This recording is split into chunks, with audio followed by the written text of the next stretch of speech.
Hello dear friends, एक बार फिर से तेनालीराम की सीरीज में स्वागत है। तो जो कहानी है वो है राजा का सपना। तो चलिए कहानी शुरू करते हैं। एक सुबह कृष्णदेव राय बहुत चिंतित नजर आ रहे थे। तेनालीराम ने राजा से पूछा कि वो किस बात से इतना चिंतित है। राजा ने जवाब दिया कि वह एक सपने की वजह से परेशान है। तेनाली ने पूछा, आखिर क्या है वो सपना जो आपको परेशान कर रहा है। राजा ने बताया कि उन्होंने बादलों में तैरते हुए एक सुंदर महल को सपने में देखा।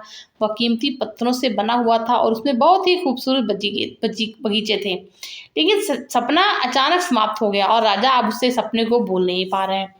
तेनाली राजा को बताने ही वाले थे कि ऐसे सपनों का कोई मतलब नहीं होता। तभी कृष्णदेव राय के अन्य मंत्री चतुर पंडित ने राजा से कहा कि उन्हें अपने सपने का पीछा करना चाहिए और इसे सच करना चाहिए।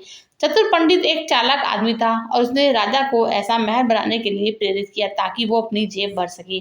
तेनाली चतुर पंडित की भ्रष्ट नीयत को समझ गए। उन्होंने इस योजना के प्रति अपनी असहमति दिखाई। राजा ने चतुर को अगले दिन परियोजना पर काम शुरू करने के लिए कहा।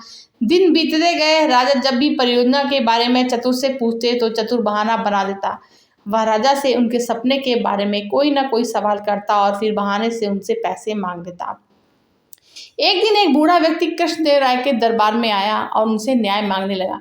चूंकि राजा बहुत न्यायप्रिय थे, इसलिए उन्होंने उस आदमी से वादा किया कि उसे न्याय दिया जाएगा। बूढ़े व्यक्ति ने राजा को बताया कि वह एक हफ्ते पहले तक तो वह एक अमीर व्यापारी हुआ करता था, लेकिन उसे लूट लिया गया था और उसके परिवार के सदस्यों ने हत्या कर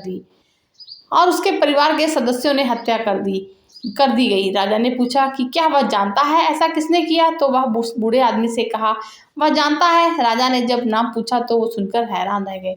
बूढ़े ने कहा कि उसे कल रात एक सपना आया था और उसने देखा कि उसे लूट लिया गया है और उसके परिवार की हत्या राजा और चतुर पंडित ने की है। ये सुनकर राजा क्रोधित हो गए और उससे पूछा कि तुम्हारा सपना कैसे सच हो सकता है। बूढ़े व्यक्ति ने ये कहते हुए वापस उत्तर दिया कि सिर्फ एक साम्राज्य का नागरिक था जिसका राजा एक असंभव अपने सपने का पीछा कर रहा था। इस जवाब को गहराई से समझने के बाद